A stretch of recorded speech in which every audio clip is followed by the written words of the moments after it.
Dr. Sarah Thomas, who is lecturer in the history of art at Birkbeck University of London. Her research interests focus on the art history and museology of the British Empire, the role and particularities of the itinerant artist, and the iconography of slavery. Her book, Witnessing Slavery, Art and Travel in the Age of Abolition, is being published for the Paul Mellon Center for Studies in British Art by Yale University Press and is due for release in September. Her current research examines the impact of slave ownership on art museums in Britain. With the National Portrait Gallery, she is currently planning a workshop for museum curators and directors to discuss the significance of slave ownership on collections and institutional histories.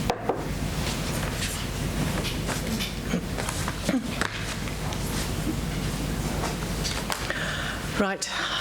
I'd just like to say that I think emotion is so it's so important to express emotion when we're having these discussions. So I really feel that it's got a really important place in this bigger discourse. Right. Thank you to Kate and Nika for this really enriching conference, and to David Peters Corbett for hosting us so admirably here at the Courtauld. By the early decades of the 19th century, the institution of transatlantic slavery and its trade was under threat in Britain, as a popular abolitionist movement succeeded in 1807 in prohibiting the trade of slaves across the empire, and it would be over 26 years later before slavery itself was abolished, with the passing of the Slavery Abolition Act of 1833. As a direct consequence, £20 million was paid by the British government to former slave owners to compensate for their loss of income. Given such extraordinary wealth, it's perhaps not surprising that some slave owners were also significant connoisseurs, art collectors, patrons, and founders of key art museums across the country. Yet this is a history that's only just starting to be acknowledged, particularly since the publication of the compensation records online and a related book by the team of historians at UCL led by Catherine Hall and Nick Draper, The Legacies of British Slave Ownership Project. It's this work that's now bringing to light the extent of slave ownership as it was captured in 1834, and which highlights some of the many threads of connection between the brutal system of colonial slavery and the world of aesthetics and taste. My recent research argues for a broader recognition that the politics of empire played a role in the emergence of public art museums across the country, focusing in particular on the wealth generated from plantation labour that was directed towards the acquisition of Old Master and British paintings, drawings, prints and sculptures. It builds on the ideas of Simon Gikandi, who posits that in the 18th century, high culture and colonial slavery were in fact intrinsically bound. Aptly describing slavery as an informing condition of modern British identity, he suggests that its inherent barbarity, rather than simply coexisting with 18th century conceptions of taste and beauty, was in fact integral to their very formation. Slavery, in other words, was fundamental to the development of sensibility and the culture of taste. He argues, and I quote, "The more Europeans became entangled in the business of transforming black bodies into objects of trade, the more they sought to secure or cultivate their own identity as cultured subjects, to affirm their virtue in the midst of a commercial activity whose moral character was rarely settled." So I'm going to focus on one particular painting. The ghosts of slavery are not immediately obvious in Patrons and Lovers of Art, 1830 by Dutch artist Peter Vonder. Yet, as we'll see, the painting contains many clues that, if traced, can begin to demonstrate the extent to which the rarefied and opulent world of high art was dependent upon plantation profits. What we see here are the effects of wealth: a resplendent interior, occupied by a group of 15 gentlemen collectors and connoisseurs, and it's a complicated story, and we do know who all these gentlemen are. They've been carefully identified. I'm not going to go into that, but it's a fascinating story. They're visually elevated, these individuals, not by their gentlemanly attire, but more particularly by their association with what is, by any measure, an extraordinary collection of old master European and contemporary British works of art. My interest in the painting is not what it might tell us about British art collecting in the period, or the early history of the National Gallery and some of its key benefactors, although it certainly has much to bear on these important subjects.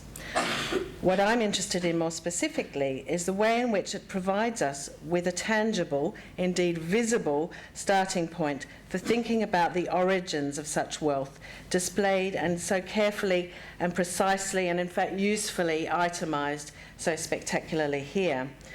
While I focus on particular individuals and works of art in this paper, there's a larger argument about the fundamental significance of slave wealth to rising industries and new institutions in early 19th century Britain, and there was a bit of discussion earlier on today about this. Vonda's painting provides an opportunity to contribute to a much broader body of current scholarship concerned with the ways in which the wealth from slave ownership was redirected into the building of country houses, philanthropic organisations, and national museums. While Vonda's grand interior is generally considered by scholars to be the work of imagination, I'm sure you're all trying to identify this building, the identity of the sitters and the works of art surrounding them is for the most part known, thanks particularly to the meticulous scholarship of Eleanor Bergveld. With the notable exception of several contemporary British portraits, the paintings derive largely from biblical or classical subjects, and as such were typical of the most venerated art of the period. In fact, throughout the early decades of the 19th century, the landscapes and peoples of empire were regularly displayed in London, but at other venues. So here we have Hodges, who exhibited this painting at the summer exhibition, the same year as my painting was executed.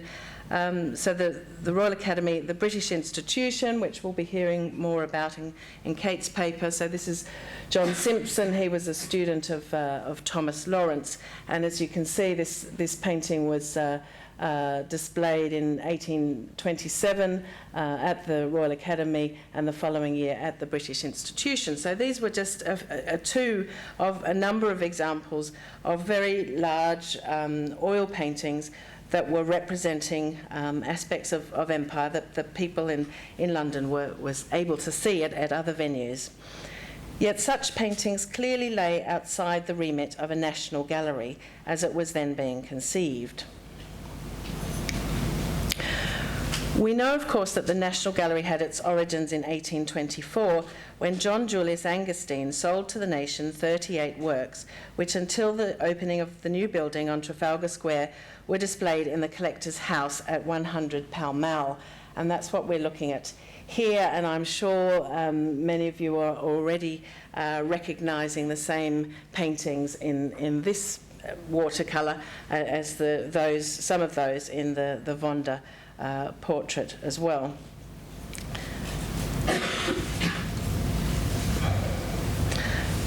Bergveld has argued elsewhere that Vonda's painting appears to show a prefiguration of London's National Gallery, an idealisation of what a National Gallery in Britain should, indeed could, look like. As Nick Draper points out, there are still conflicting accounts of Angerstein's personal involvement in slave ownership, and I know there's work going on to find out more about this. His second wife had inherited an estate on St Kitts, although he's said to have disposed of it soon afterwards. The compensation records show that Angerstein was a trustee, although significantly probably not an owner of estates in Grenada and Antigua. We know very little still about his personal view of slavery. Like many slave owners and abolitionists alike, he sat on the committees of various philanthropic organisations and seems to have been in favour of ameliorating slave conditions. More remains to be understood, however, about his connections to the slave trade through his close involvement in marine insurance at Lloyd's of London, and I think this is really an area that needs further investigation. Nevertheless, it's established that there was a close relationship between slave traders and London's marine insurance market in the 18th century, which continued into the 19th. Augustine had a long and significant association with marine insurance at Lloyd's over the course of his career, over 50 years by his own account. There's less ambiguity around the connections between slave ownership and the patron of wonders painting, represented here as the standing figure in the group on the left with top hat and cane in hand. Sir John Murray was a retired general in the British Army whose checkered career in the service of empire over the course of the Napoleonic Wars had seen him serve as far as the Cape of Good Hope, the Red Sea, India, Egypt and the West Indies. Murray's fortune, over £500,000, had been inherited in 1811 on the death of his elder half-brother, Sir James Murray Pulteney, which had in turn been inherited by marriage from Sir William Pulteney, who owned estates in Grenada, Dominica and Tobago, and who appears on the database, the Legacies of Slave Ownership database. An enthusiastic art collector, Murray's collection included Rubens' Christ triumphs over sin and death, Salvator Mundi, seen in the top left of Vonda's painting. Murray had visited Vonda in Holland and encouraged him to come to London and start working on an English version of a well-established trope, pictures within pictures, which had developed in Europe since around 1700, particularly in the Netherlands. Kate Roach's work highlights the complex ways in which such paintings not only conferred status on the artist, who was able to dazzle audiences with his or her painterly abilities and insert themselves into a prestigious artistic tradition, she also emphasises their propensity for fiction despite, or perhaps because of, the visual chicanery often involved in the picture-within-picture trope. Murray was clearly interested in this tradition, and he owned a 17th century Flemish example by Gonzalez Koch that you're looking at now, probably a version of the famous painting in, so this is the famous painting. Murray's own painting was probably a copy of this one from the Moritz house. In preparation for his large British picture, between 1826 and 1830, Peter Vonda painted several studies of some of the nation's major art collectors and connoisseurs, 4 of which have been in the collection of the National Portrait Gallery since 1888. And we can see these here. So they're actually, the 4 studies are here. This one's larger in my reproduction, but actually they're all the same size. They're fairly small, and we still don't know whether we presume they were painted from life, but there's still gaps in the record on this point. Kneeling in front of Titian's Bacchus and Ariadne, and I'm sure you've seen this here, spotted this. So this Bacchus and Ariadne had only been purchased very recently by the National Gallery in 1826, is George Watson Taylor, a collector of Italian Renaissance paintings and a director of the British Institution. Watson Taylor's father had been a slave owner in the West Indies, but his real fortune was made by marrying Anna Susanna Taylor, niece of the extremely wealthy Jamaican proprietor Simon Taylor. And I was dying to read the detail of the list that you showed of Hakequel's gentlemen to see not only Simon Taylor, but whether there's other cross connections here. Recognising his debt to the Taylor dynasty, Watson added Taylor to his own name, reputedly refused a baronetcy and other honours, and worked hard at establishing himself in high society. One commentator of the time said, and I quote, "What a wonderful change of fortunes for these persons." So he's talking here about these fabulously rich West Indian planters. From having had an income of 2,000 to 3,000 a year, with tastes far beyond such limits, to almost boundless and unequalled riches. It is said they are full of projects of splendour and enjoyment. I think we can very much see that in this painting. Indeed, between 1803 and 1821, Watson Taylor purchased over 300 paintings, taking advice from the National Gallery's first keeper, William Seeger, and aspiring to build a collection as magnificent as those of the noble families with whom he consorted. So major works in his possession include these Hogarth Shrimp Girls, Girl, Rubens' Rainbow Landscape, and Parmigianino's Madonna and Child with Saints, as well as the others by Rembrandt, Van Dyck, Reynolds, which are now in major public collections around the world. The fate of Watson Taylor's collections was deeply entwined with the politics of slavery and abolition. In December 1822, he was facing severe financial losses, which, according to a contemporary observer, was occasioned by the total failure of his West India remittances. By June the following year, he sent an important group of his most valuable paintings to be sold at Christie's. 1823 was a turning point in the history of abolition, marked by the founding of key anti-slavery societies and signifying a reformist turn in imperial strategy that, a decade on, would culminate in the passing of the Emancipation Act. In Demerara, a major rebellion of enslaved people contributed to widespread planter fears. Wilberforce attacked the very condition of slavery and established emancipation as the anti-slavery movement's ultimate goal. Thomas Fowle Buxton began encouraging Parliament to begin ameliorating slave conditions.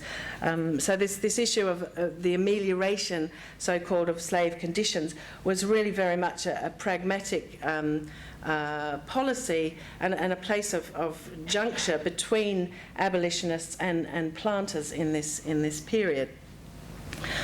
Clarkson published thoughts on the necessity of improving the condition of the slaves in the British colonies in an effort to force the government to take immediate action in the West Indies. So 1823 is absolutely crucial.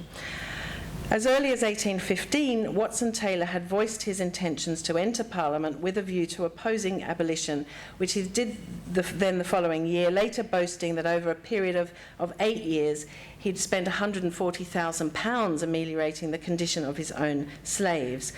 So very much this kind of boastful quote that we read over and over again from many of the slave owners.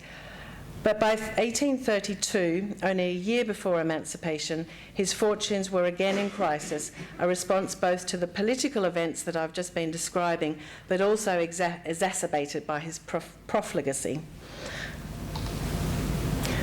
Charles Long, Baron Farnborough, who I think we'll be hearing more about this afternoon, co-founder of the British Institution in 1805 and a trustee of both the National Gallery and the British Museum, came from a family which had held Jamaican plantations since the island had first been colonised by the British in the 17th century.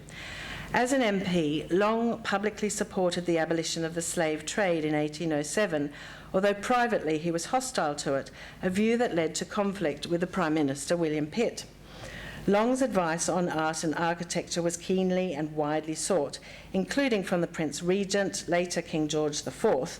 The Prince's secretary told Joseph Farrington that, and I quote, the Prince Regent saw through Mr. Long's spectacles. On his death in January 1838, Long bequeathed 15 paintings to the National Gallery, including those by Rubens, Van Dyck, Canaletto, Teniers, Cuyp, Gainsborough and others, and I just show a small selection.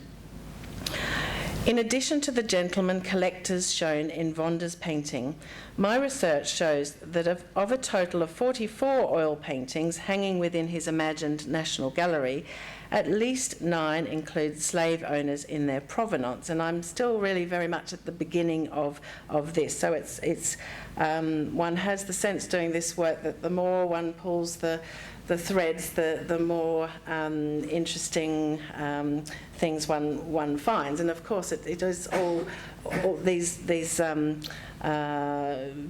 issues are very much all connected. Given constraints of time, I shall list here a small number of examples. So we've already seen Rubens' Salvator Mundi that belonged to John Murray. Garofalo's Vision of St. Augustine had been purchased in Rome from the Corsini family by William Young Otley, collector and connoisseur, whose refusal to continue accepting his family's inheritance from West Indian slavery reputedly led to his acceptance of a remunerated post as keeper of prints and drawings at the British Museum between 1833 and 1836. And I've done a bit of work on Otley, and it's a really fascinating story.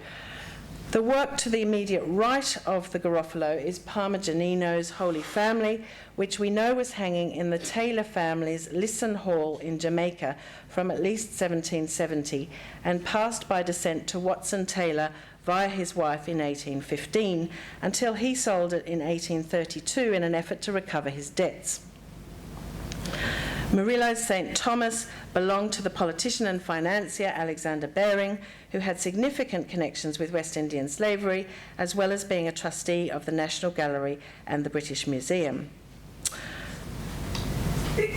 There's still much to learn about the links between slave ownership, slavery, and art collecting in the formative early decades of the 19th century. There's scope for further exploration into the relationship between the commodification of works of art and enslaved peoples and the disturbing parallels between them. Collectors' marks, for example, had long been used by art collectors to denote ownership, now particularly on prints and drawings, but there's a broader history of collectors' marks on oil paintings and sculptures and so on. And there's a body of interesting scholarship on collectors' marks. Just as the enslaved body was violently commodified by the application of branding irons, markets and auctions were the spaces of economic exchange. Inventories of property, with brief descriptions, allowed both slave owners and art collectors to assess the extent of their wealth. Such uncomfortable parallels merit further investigation. Provenance research has long been the domain of museum curators and art market specialists, yet in recent years it's been receiving greater attention from academics. Gail Feigenbaum and Inga Reist, in their study of the subject, argue that closer scrutiny of provenance moves beyond the realm of property transfers and examines ideas and narratives about the origins and itineraries of objects by drawing attention to the transformative power of ownership. They argue that provenance can be understood as, in their words, a shadow social history of art, and this is something I'm really interested in exploring further, which has the power to make a profound impact on the way in which objects are perceived and understood. Drawing on Arjun Apogee work on the social life of things, they point to ways in which it can lead to productive interdisciplinary discussions between art, social and economic historians, anthropologists and sociologists. In thinking about the lives of individual objects, considering their passage through time, not simply their occupation of space, however opulent, we can start to think about the kinds of narratives and histories that have for so long remained silent. And I think, a number of Nika's paper too was alluding to these kind of silent histories. I've lost my spot, hang on. For museums, this has many implications in the current moment, particularly when it comes to their ethical responsibility to engage diverse public audiences, and I'm happy to talk a bit more about this in the discussion. In this way, Vonda's careful delineation of people and works of art with their own individual histories, entangled and ultimately dependent upon the slave economy, is a useful springboard for a deeper consideration of the cultural legacies of slave ownership. This research has no interest in naming and shaming individuals, institutions, or works of art, and unlike other high-profile areas of provenance research, colonial restitution, Nazi-era loot, for example, this work has no bearing on the legality of ownership. But what it does aim to do, however, is to recover a more nuanced, if uncomfortable, history, and to further understand how an institution such as colonial slavery is deeply ingrained in Britain's past. Such narratives may not be explicit in Vonda's painting, but they are clearly implicated by it. As Hall, Draper and McClelland write, slave ownership was and remains hidden in plain sight. Vonda had no particular interest in the sources of wealth on which his spectacular interior and its esteemed contents rested, and of course slavery is only one source among others from which a gentleman could make his fortune in this era of industrial capitalism. Nevertheless, his painting provides an opportunity to start reflecting on how the circulation of capital, economic, social, and cultural, plays an important and enduring role in our understanding of this formative period. Thanks very much.